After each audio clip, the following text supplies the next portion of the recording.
Ok, essa aula é um pouco mais curta e eu peço desculpa por não ter tanta foto, tanta coisa que alegra um pouco mais a aula, ilustra mais, são mais tópicos realmente. Esse livro, na verdade, eu estava uma vez num congresso com Sila, a coautora do livro, e a gente estava vendo um caso clínico que tinha alguns erros de conduta e tal, então eu virei para Sila e disse: Sila, eu tenho vontade de escrever às vezes um livro e só sobre os erros mais frequentes que a gente vê em centro de referência, sobre tratamento de doença inflamatória intestinal, e eu tenho até o nome do livro. Eu acho que eu colocaria assim: como não tratar a doença inflamatória intestinal. No dia seguinte, ela mandou um e-mail para mim enorme, com uma série de coisas que ela começou a pensar e imaginar como é que seria o livro, e aí a gente começou a trocar informação, foi quase como uma coisa compulsiva. E depois a gente se reuniu algumas vezes e tudo, e a gente elaborou um livro dividido em vários subtópicos, né? Erros de anamnese, erros de tratamento com relação à gravidez, com relação à pediatria, com relação à parte cirúrgica. Então a gente compilou algumas coisas que a gente observava mais frequentemente e a gente elaborou esse livro. Então o nome do livro é Como Não Tratar a Doença Inflamatória Intestinal. Cira é uma colega do Rio de Janeiro, ela trabalha na UFRJ, lá no Fundão. Esse livro vai ser entregue após terminar. Então fiquem até o final, Vai receber. senão não recebe. Muito bem. Então, a primeira parte, a gente colocou algumas coisas gerais com relação à relação médico-paciente.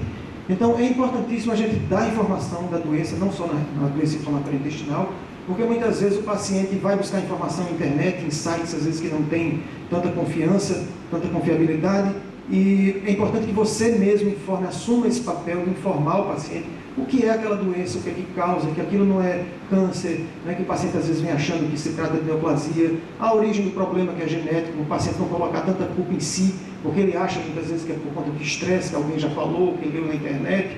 Então é importantíssimo a gente dar essa informação para o paciente.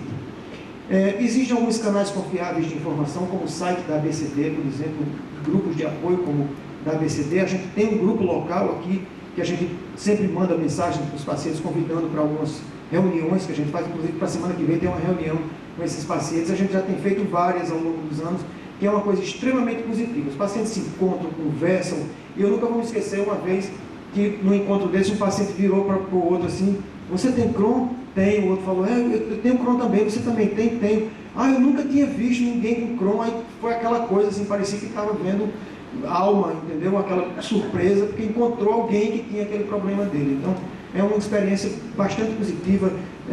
Só não teve caso de casamento ainda, mas de amizade, entendeu? Já teve várias situações que pessoas ficaram muito amigas e que vão juntas para fazer reuniões. Então é muito interessante. Isso envolve a família também, que fica amiga, né, dessas pessoas também que são portadores de doença inflamatória intestinal. Então é muito interessante. Abordar adequadamente a ansiedade, como eu falei, para não colocar o peso no paciente. O paciente porque me disseram que é porque eu sou muito estressado, ou me disseram que eu controlar meu estresse, como se fosse fácil de repente fazer um passe de mágica e a partir de hoje eu não vou mais me estressar, como se fosse muito fácil. Então o estresse na verdade não é a causa do problema, pode aumentar um pouco a percepção dos sintomas. Então as pessoas às vezes têm a impressão que pioram se estiverem submetidas a um certo estresse, mas é importante tirar essa responsabilidade do paciente, que ele piorou porque ele fez isso ou aquilo, ou se comportou dessa maneira. Quando há necessidade, encaminhar. Isso não é privilégio do paciente que tem doença inflamatória intestinal de ter distúrbio de ansiedade. Todos os pacientes que têm doença crônica têm uma maior propensão para ter distúrbio de ansiedade, seja DPOC, né, seja em outras situações, condições inflamatórias crônicas, doenças de colágeno. Então existe realmente uma quantidade de pacientes que têm mais necessidade de uma orientação psicológica e tudo, mas não é a doença, não é aquilo que está causando a doença, mas sim a doença que pode estar aumentando a incidência desses problemas nessa população. A equipe multidisciplinar é muito interessante. A gente tem uma dificuldade muito grande de colocar isso em prática nos locais onde a gente trabalha. Eu tive muita dificuldade. Eu espero que a Luciana tenha um sucesso maior com relação a isso aí, de você envolver uma nutricionista que se interesse, de você envolver uma psicóloga que se interesse, de você envolver um oftalmologista que veja mais os seus casos de pacientes que têm manifestação ocular, de envolver mais um reumatologista que estude mais, que se aprofunde mais naquele tipo de manifestação também, para você ter aquela pessoa para indicar que tem mais vivência. Então é complicado, é um trabalho de formiguinha que a gente faz no dia a dia, tentando convidar essas pessoas para conhecerem um pouco mais a doença inflamatória intestinal e tentar formar informalmente, né, uma equipe multidisciplinar que você confie, que você possa indicar. Na história clínica, é importantíssima a interpretação dos dados que o paciente tem previamente. Às vezes o paciente tem um histórico de 8 anos de doença e ele traz a última colonoscopia na primeira consulta. Aí você pergunta, mas você só fez uma? Não, doutor, eu fiz umas 4 colonoscopias. Cadê as outras? Não trouxe não, porque eu achei que não era importante, porque já faz tanto tempo. É importantíssimo você rever aqueles exames. Às vezes tem informação naqueles primeiros exames que são valiosíssimas. Às vezes o aspecto da doença muda ao longo do tempo. Então é muito importante que a gente reveja esses exames. Também fazer um bom diagnóstico diferencial entre retocolite e doença de Crohn. Lembrar de perguntar, que às vezes a gente esquece numa investigação de diarreia crônica, se o paciente tem uma manifestação extraintestinal, e citar algumas para saber se o paciente já teve. Imagine o que é você investigar uma diarreia crônica numa paciente que tem uma cicatriz daquela que eu mostrei na coxa, de pioderma. Se você não perguntar, ela talvez nem diga para você. Você já teve alguma ferida, alguma lesão que demorou muito? Ah, doutor, já tive sim. Aí vai mostrar, você vê, né, que tem um aspecto típico de pioderma, que ele tem um valor enorme numa anamnese. Tratamentos anteriores, também perguntar sempre. E o exame físico, claro, palpação abdominal. Alguns pacientes que têm Crohn têm certo grau de distensão, tem impressão de formação de plastrão às vezes, as áreas mais doloridas para você tentar correlacionar com o seu diagnóstico diferencial. Então, claro que em qualquer situação o exame físico é fundamental. Já falei, algumas coisas eu vou pular, porque já foi do tratamento. Então, relevância da sorologia eu já citei, do BRANC e o ASCA. No caso da avaliação laboratorial das proteínas, oligoelementos, provas de atividade inflamatória, aqui a mais importante hoje em dia é a calprotectina, mais importante do que o PCR. O metabolismo do ferro, sempre prestar atenção que muitos pacientes são anêmicos e às vezes na pressa a gente esquece de conferir aquilo, de ver que tem uma microcitose, hipocromia, para você tentar corrigir aquilo do ponto de vista nutricional. Isso é muito importante. E prova de função hepática, sempre conferir periodicamente, tanto pelo efeito colateral de medicações, como também pela suspeita em alguns pacientes de colangite. Alteração persistente sem causa evidente, você tem obrigatoriamente que pensar em colangite esclerosante primária. 5%, lembrem, dos pacientes têm colangite esclerosante primária. Então, não é uma coisa desprezível. Com relação ao diagnóstico endoscópico, eu já fiz alguns comentários. Diagnóstico diferencial com outros tipos de colite. O laudo descritivo, né, para o colonoscopista é muito importante. Às vezes as pessoas descrevem lesões, mas não descrevem profundidade, não descrevem tamanho. Às vezes a localização deixa um pouco a desejar também. Então é fundamental que o colonoscopista descreva tamanho, forma, profundidade, né, se tem áreas normais de permeio entre as lesões ou não. Né, então isso tudo é muito importante no diagnóstico. Vigilância para câncer coloretal, a gente não pode esquecer, né, na parte de colonoscopia. Então, todo paciente com uma colite que atinge mais de 1/3 do cólon, e principalmente aqueles pacientes com retocolite, que o processo inflamatório vai além do sigmoide, esses pacientes têm uma propensão para câncer coloretal e precisam fazer colonoscopia de vigilância depois de 8 a 10 anos de doença, com biópsia seriada, que o colega colonoscopista às vezes odeia fazer exame de vigilância. Ele tem que tirar 4 fragmentos, sendo um em cada quadrante, a cada 10 centímetros do colo, deixar tudo isso em frasco separado, rotular tudo direitinho, mandar tudo para o patologista. Então, dá trabalho, é uma colonoscopia que dá trabalho realmente, mas é importante para avaliar a presença de displasia. Coletar e enviar as biópsias de forma adequada. A ileocolonoscopia pós-operatória, preferencialmente depois de 6 a 12 meses de cirurgia, é fundamental, porque 30% dos pacientes, estatisticamente, tem recidiva da doença, principalmente no ilho terminal. Um exemplo, o paciente fez uma ileocolectomia direita, com doença de Crohn, e está muito bem, está assintomático, e você não vai fazendo nada, porque ele está bem, e você vai deixando o tempo passar. Não deve ser dessa forma. Depois de 6 a 12 meses, hoje em dia, o que é preconizado, você pode fazer o exame, a colonoscopia, e dependendo do grau de lesão que ele tem no ilho terminal, com base no score de Rutgers, que é um score que é antigo, mas está sendo mais comentado hoje em dia por conta da ênfase da cicatrização da mucosa, você pode decidir o que é que você vai fazer no pós-operatório daquele paciente. Se vai fazer azathioprina, se você vai fazer terapia biológica, a terapia biológica é o que tem mais eficácia como prevenção de recidiva pós-operatória, mas existem algumas situações que você pode fazer azathioprina também. O paciente tem poucos fatores de risco, primeira cirurgia, não tem doença fistulizante, não é fumante. Então, existem algumas situações que você pode lançar mão da azathioprina também. Endoscopia do intestino delgado em situações especiais, quando você suspeitar que há estenose ou algum problema inflamatório que esteja fora do alcance da endoscopia habitual. Reavaliação de atividade da doença sempre que necessário. Então, se houver suspeita clínica de reativação, você não deixar de conferir. Às vezes o paciente ele tem queixas que são funcionais, o paciente está livre de inflamação por conta do seu tratamento, mas as queixas funcionais às vezes dão uma falsa impressão de reativação, e isso pode induzir falsamente a noção de você fazer escalonamento de terapia, muitas vezes sem necessidade. Então, preferencialmente conferir com a calprotectina, com o exame endoscópico. Gente, isso tudo que eu estou falando é um resumo, viu? O livro tem muito mais, então eu convido vocês a lerem o livro todo, que é bem interessante. No diagnóstico histopatológico, eu já fiz alguns comentários. Interpretar bem o laudo descritivo, discernindo o que é inflamação crônica inespecífica, que muitas vezes vem, que isso não é doença inflamatória intestinal, daqueles outros achados que eu já citei, que são mais significativos.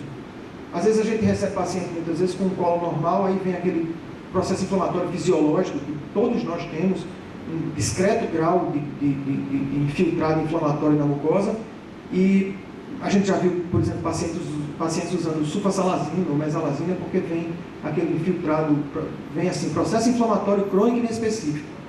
E na descrição não tem nada daqueles achados que a gente colocou ali, que são mais importantes, mais relevantes. Eu coloquei isso aqui porque há um debate até entre os próprios patologistas, mas a maioria concorda que você não deve usar papel de filtro, porque aquilo resseca muitas vezes o fragmento antes dele ser colocado dentro do formol. Então, a maioria dos patologistas prefere que você solte o fragmento mesmo, dê aquela balançadinha com a pinça lá, para soltar o fragmento e deixe o fragmento livre no frasco. Detalhamento de informações clínicas e endoscópicas é muito importante para o patologista, para poder ajudar na conclusão. No diagnóstico radiológico, o transintestinal e enterografias eu já comentei. Fistulografia hoje em dia é praticamente excluída da avaliação. Normalmente, a colangio-ressonância magnética é o primeiro exame de imagem, quando você suspeita de colangite esclerosante primária. Lembrar sobre os riscos da radiação ionizante. Tem um trabalho que eu não comentei quando eu falei antes, mas lembrei agora. Tem um trabalho na Inglaterra que foi publicado há pouco tempo, mostrando que a partir da segunda tomografia de abdômen, existe provavelmente, eles fazem estudos populacionais com milhares de pessoas na Inglaterra, que eles têm banco de dados para tudo no mundo. Os pacientes que fizeram 2 tomografias de abdômen ou mais ao longo da vida têm chance de 1 para 1000 de ter um câncer por causa da radiação do exame. Vejam como é grave isso. 1 para 1000. Né? É muita coisa. Então, sempre lembrar do problema da radiação. Ressonância magnética para fístula perianal é muito importante, juntamente com a endoscopia endoanal, mas a ressonância ela tem uma imagem normalmente melhor, ela dá mais definição para a fístula perianal do que a endoscopia endoanal. Com relação ao tratamento, já comentei várias coisas, né? Não se usa para manter remissão, uso oral ou sistêmico dependendo da atividade da doença, as doses eu já comentei. Os corticoides, lembrem que são as drogas mais relacionadas com infecção oportunista e infecções de modo geral no paciente com doença inflamatória intestinal.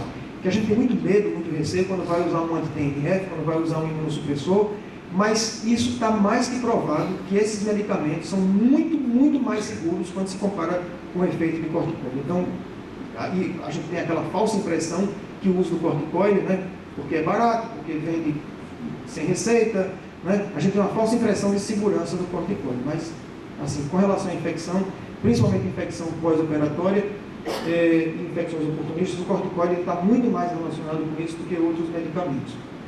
Com relação à doença fistulizante, o corticoide não está indicado, absolutamente não tem efeito nenhum para a doença fistulizante, pode até piorar, e o uso da budesonida é restrito para aqueles casos de doença de Crohn iliocecal leve, porque o medicamento ele é distribuído nessa região. Depois ele vai sendo absorvido e ele não tem atuação em outras porções, que a gente vê às vezes a budesonida sendo utilizada para outras localizações de doença de Crohn, mas é um equívoco usar porque ela é distribuída nessa região apenas e só tem atuação na doença iliocecal leve. Com relação aos aminosalicilatos, a escolha entre sulfasalazina e mesalazina é mais ditada pelos efeitos colaterais. As indicações de acordo com a apresentação eu já citei, de acordo com a atividade eu já falei, fase de remissão, o que usado já citei também. As críticas que são feitas hoje em dia para a doença de Crohn é porque a mesalazina tem um efeito, na melhor das hipóteses, questionável na indução da remissão da doença de Crohn e comprovadamente não tem efeito para manutenção de remissão de doença de Crohn. Como é que uma droga que tem um efeito tópico, mucoso, vai atuar numa doença transmural? Então pode dar uma maquiada ali na mucosa inicialmente, talvez uma certa melhora clínica, que é duvidosa nos trabalhos, mas nunca para manter remissão, porque realmente não tem eficácia. Isso os consensos são unânimes, o consenso europeu, o consenso americano, o consenso asiático, seja lá que publicação você pegar, vocês vão ver que não tem indicação para manutenção de remissão. Lembrando que quem tem alergia a S pode ter alergia à mesalazina, porque é um derivado salicílico. Com relação aos imunossupressores, já falei alguma coisa. Lembrar sempre que os protocolos para a azathioprina têm que ser seguidos, é um erro você não seguir o protocolo de acompanhamento com exames periódicos. Alguns pacientes fazem leucopenia numa fase muito precoce com a azathioprina, então precisa ter cuidado. Demora para começar a ação, então você tem que informar para o paciente, muitas vezes associar com corticoide por conta disso. O receio pela imunossupressão deve ser desmistificado, ela não induz uma imunossupressão importante. A maioria dos meus pacientes que usam azathioprina, a imensa maioria, nunca teve complicação grave, infecção grave. Às vezes facilita mais o surgimento de alguns problemas virais, tipo zóstia, por exemplo. Eu já tive um caso de um paciente com Crohn que teve zóstia e que estava usando azathioprina. Então, existem alguns problemas, às vezes um herpes genital, um herpes labial fica mais frequente, mas complicação grave com azathioprina nunca tive. Pode ser usada na remissão prolongada, que existe o medo de usar por muito tempo e isso provocar problemas, mas a associação com linfoma que existe com relação aos imunossupressores é uma associação que, em termos relativos, é maior do que a população em geral, é 4 vezes maior depois de 4 anos de uso, mas como o linfoma é doença rara, em termos absolutos, ainda continua sendo rara a associação de linfoma com a azathioprina. Então, se você precisa usar cronicamente, indefinidamente, para manter a remissão do paciente, isso hoje está liberado, porque na relação risco-benefício se justifica. Pode ser associada com biológicos, eu já comentei, para aumentar a eficácia dos biológicos, e um alerta que surgiu recentemente, nos últimos anos, com relação à proteção solar, porque comprovadamente aumenta a possibilidade, apesar do risco absoluto ser baixo, de carcinoma de pele, né, tanto base celular como espino celular. Não tem associação com melanoma. Com relação ao antibiótico, na retocolite ulcerativa é mais nas complicações, na doença de Crohn, principalmente na doença de Crohn fistulizante perianal, pode ser utilizado por tempo prolongado e comprovadamente é um tratamento coadjuvante eficaz na doença fistulizante perianal. Não é para ser utilizado isoladamente. Quando você utiliza ciprofloxacina ou metronidazol, que você pode fazer associação, você pode usar o metronidazol com uma certa segurança até 3, 4 meses, mais do que isso você pode induzir o surgimento de neuropatia periférica, mas se você precisa usar corticoide por um tempo mais prolongado, porque o paciente tem fístula perianal e você está fazendo imunossupressor, foi para o colega cirurgião, já colocou sedênio, já drenou, já limpou aquela área e está esperando cicatrização o paciente com sedênio, você pode prolongar uma ciprofloxacina, por exemplo, durante meses, e isso, nessa situação clínica, está liberado o uso prolongado, porque comprovadamente ajuda na cicatrização. Com relação à terapia biológica, claro que a gente tem que levar em relação aos riscos, lembrar dos riscos e benefícios, né, da terapia isolada ou combinada. Escolha do biológico pode ser tanto um como o outro. No início existia aquela noção que primeiro tem que fazer Remicade, que é o infliximab, depois faz adalimumab, se falhar você faz o certolizumab.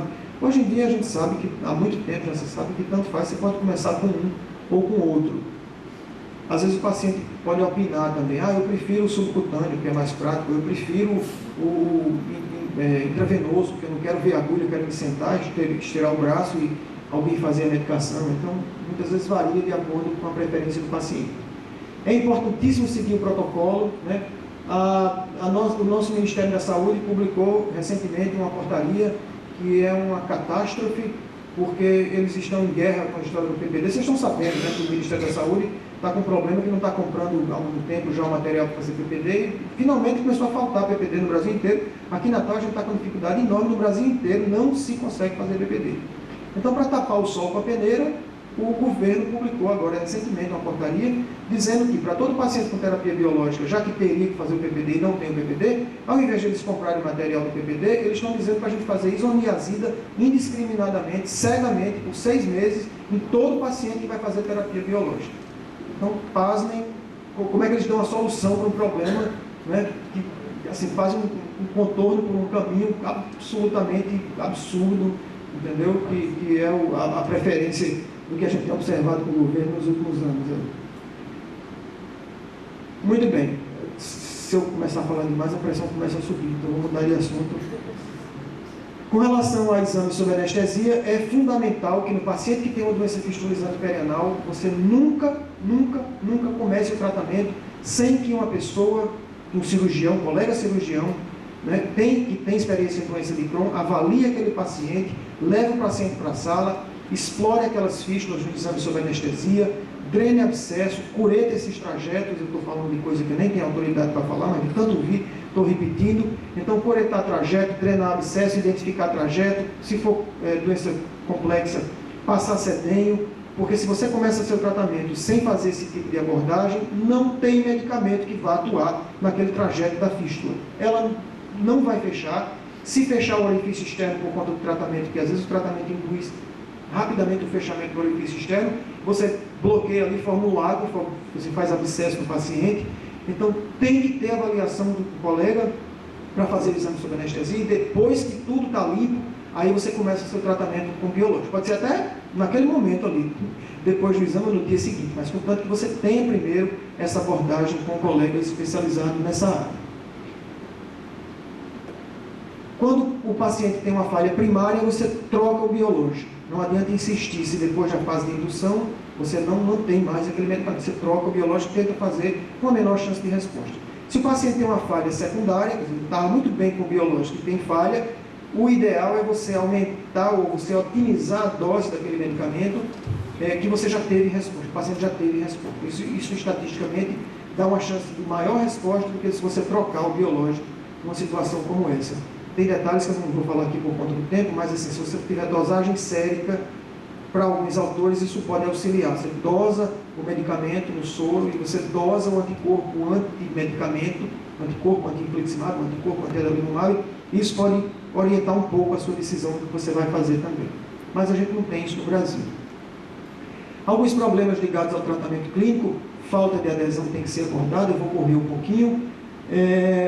Definição da extensão da doença antes do tratamento, que às vezes a gente não faz. Tabagismo, né, que melhora a retocolite, piora a doença de Crohn, mas você nunca deve falar para o paciente que...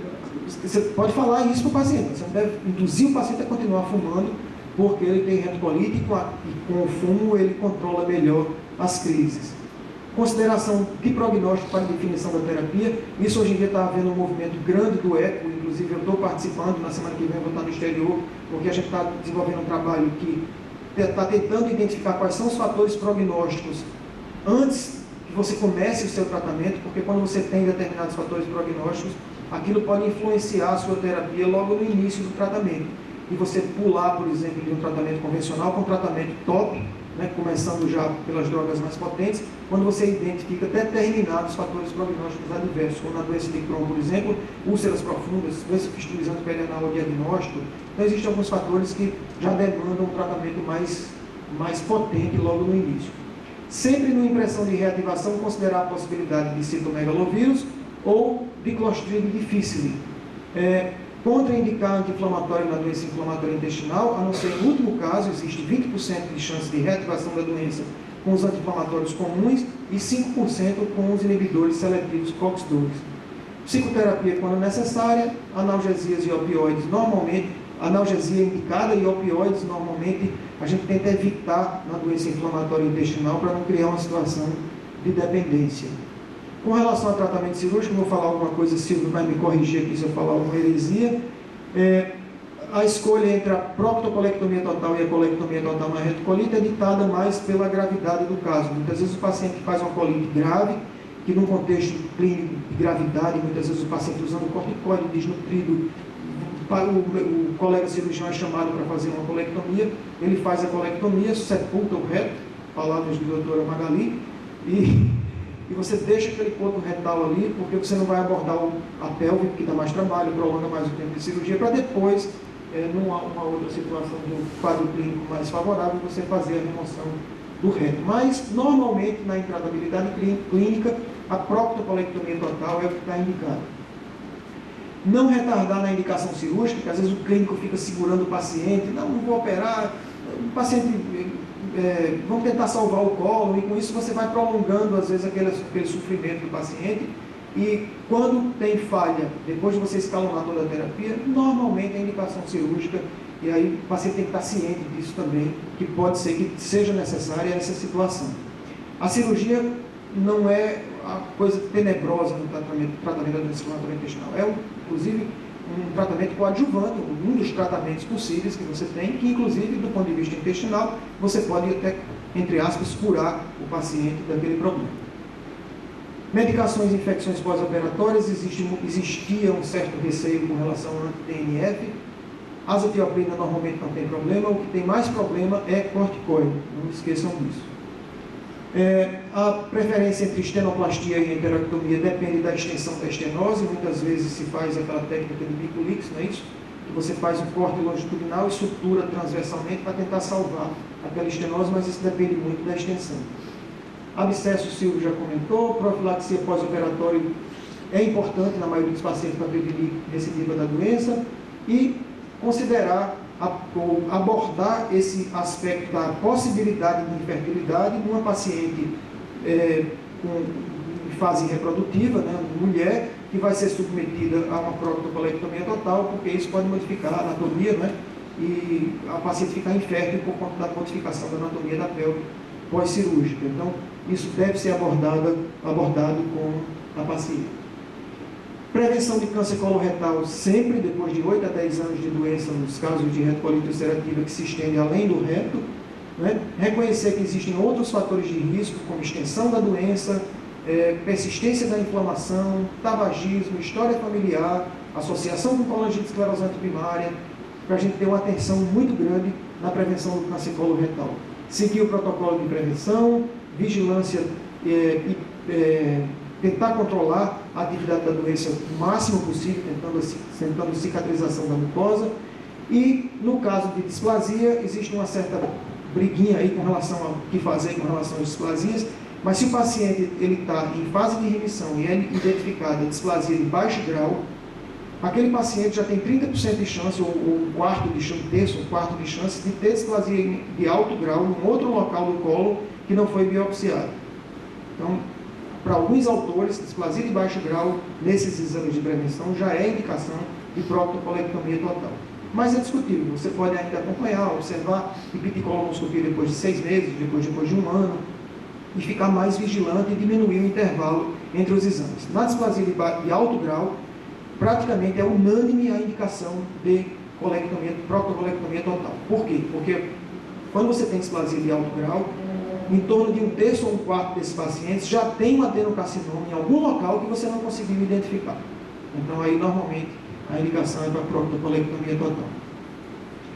Com relação aos aspectos nutricionais, eu vou ser breve, eu vou tentar resumir tudo isso. Existem determinados erros de orientação da nutrição. Não sei se tem algum nutricionista aqui. Você. Então, vou abordar isso, vou falar francamente que está escrito, inclusive. Então, a gente tem um problema frequente com relação à parte nutricional, porque a gente gostaria que a abordagem nutricional dos pacientes, do ponto de vista da nutrição especificamente, fosse mais uma cultura de repor aquele paciente que tem a doença inflamatória intestinal, que muitas vezes ele está desnutrido, ele tem proteína baixa, ele tem deficiência de oligoelementos, ele tem deficiências vitamínicas, como B12, por exemplo, ele tem propensão para fazer osteopenia e osteoporose, principalmente no Crohn, que já a própria doença facilita isso aí. E às vezes a gente, quando pega o paciente que já foi nutricionista ou algum nutricionista, a gente vê às vezes dietas excessivamente restritivas e que a preocupação maior foi para retirar coisas que muitas vezes não tem comprovação científica, que tem alguma associação com a doença, do que propriamente repor. Então, seria muito interessante que a gente tivesse essa cultura mais de tentar identificar o que está faltando e tentar repor, qual é a nutrição ideal para aquele paciente, se existe indicação de um suplemento nutricional, de um complexo vitamínico. Então, isso seria mais interessante do ponto de vista prático. Então, a gente tem um certo problema, e isso é uma coisa que a gente observa no Brasil inteiro. Existe quase que unânime, né, de forma unânime, a orientação de tirar glúten e tirar lactose em praticamente todos os pacientes, sem o paciente ter comprovadamente alguma intolerância ao trigo, ou alguma intolerância ao glúten, ou uma doença celíaca diagnosticada. Então, quando a gente busca os trabalhos da gastroenterologia que abordam nutrição, a gente vê que não há comprovação científica que isso deva ser feito. Então, a gente vê algumas coisas tipo reposição com glutamina, que melhora o perfil imunológico da mucosa, quando na verdade a gente quer diminuir essa reatividade imunológica da mucosa. Então, existem algumas, vamos dizer assim, existe uma falta de concordância do que a gente fala às vezes para o paciente, do que o nutricionista fala para o paciente. Então, às vezes o paciente fica entre um e outro, né? Fica uma espécie de guerra, assim, puxa vida, mas minha nutricionista falou isso, isso e isso, e o senhor agora está dizendo que eu posso comer isso, isso e isso. Então, realmente existe essa diferença que a gente gostaria muito de minimizar isso aí, tentar falar uma mesma língua, né? Seria interessante. Mas, claro que isso não são todas, mas a gente vê com uma certa frequência, e é no Brasil inteiro que a gente tem notado esse tipo de prática. Complicações clínicas, então, lembrar que não só a doença inflamatória intestinal provoca diarreia. Se o paciente fez uma ileocolectomia ou fez ressecção ileal extensa, ele pode ter diarreia por má absorção de sais biliares. Lembrar que existe associação de tromboembolismo, então fazer profilaxia nos pacientes internados, principalmente. As estenoses podem provocar sintoma. Hoje mesmo no ambulatório, a gente teve um caso de um paciente que tinha uma estenose bastante sintomática, a gente suspeitou que fosse reativação da doença, uma doença de Delgado, pediu enterografia, tinha claramente uma estenose longa, que foi confirmado, Rafael operou essa paciente, e era uma estenose longa, não tinha atividade da doença, e a clínica era pela estenose. Então, não precisou mudar tratamento, não precisou escalonar tratamento, né? A clínica era por um outro motivo. Com relação à pediatria, evitar radiação ionizante, lembrar que o corticoide interfere no desenvolvimento, lembrar do aspecto psicológico nessa faixa etária. Nutrição enteral exclusiva pode sim induzir remissão, no adulto também, mas na pediatria é mais expressiva essa ação. Lembrar do risco de linfoma com relação à combinação de anti-TNF com azathioprina por mais de 2 anos. Na pediatria, essa associação é maior. Muitas vezes há retardo de diagnóstico, porque não se pede dizendo, criança, vou submeter uma colonoscopia. Então, muitas vezes você retarda o diagnóstico por conta disso. E lembrar que os biológicos têm um efeito excelente na pediatria, melhor nos trabalhos que a gente vê, os índices de resposta com biológico na pediatria são melhores do que na população adulta. Então, livra o paciente de corticoide, não tem risco aumentado pelo fato de ser criança, não aumenta a incidência de linfoma se for usado isoladamente. Então, tem várias vantagens o biológico, e também a azathioprina também tem vantagens também. Com relação à fertilidade, né, lembrar que algumas cirurgias podem modificar. No caso da gestação e lactação, sempre orientar quais são as drogas que devem ser suspensas ou que você pode ter uma suspensão temporária. Hoje em dia, felizmente, a maioria das medicações pode manter durante a gestação, mas existe uma contraindicação absoluta para o metotrexato. Mas o biológico, a sulfasalazina, mesalazina, corticoide, azathioprina, são medicações seguras durante a gravidez. Tentar programar a gravidez na fase inativa, na fase de remissão da doença inflamatória intestinal, porque quando a paciente engravida na fase ativa, a possibilidade de haver complicação na gestação e trazer prejuízo para o próprio feto, baixo peso, parto prematuro, é maior se a gestante ela está numa fase ativa. Então, sempre orientar as pacientes para tentarem engravidar numa fase de remissão. E o tipo de parto não importa tanto se a paciente não tem doença perianal. Se tem doença perianal, normalmente preferência é para cesárea, não é isso? E terminou.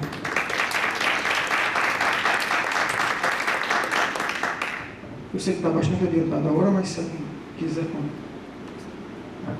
Bom, realmente está bastante adiantada a hora, mas Nós vamos liberar para aqueles que desejarem fazer alguma pergunta adicional.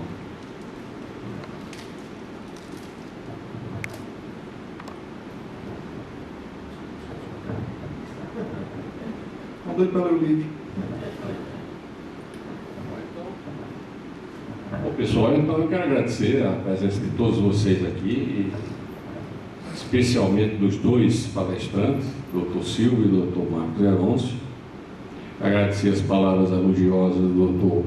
Marcos Herôncio, mas dizer de público que são imerecidas. Nós apenas cumprimos aqui a nossa obrigação. E nos sentimos honrados em, a partir de janeiro, passar o bastão aqui ao Dr. Silvio José Dantas com o Dr. Saulo, que vão nos suceder. Então, convido agora todos vocês para receberem o livro do professor Marcos Herôncio, que ele irá dar um quê todo especial, um autógrafo, e agradecer a presença de vocês todos. Muito obrigado.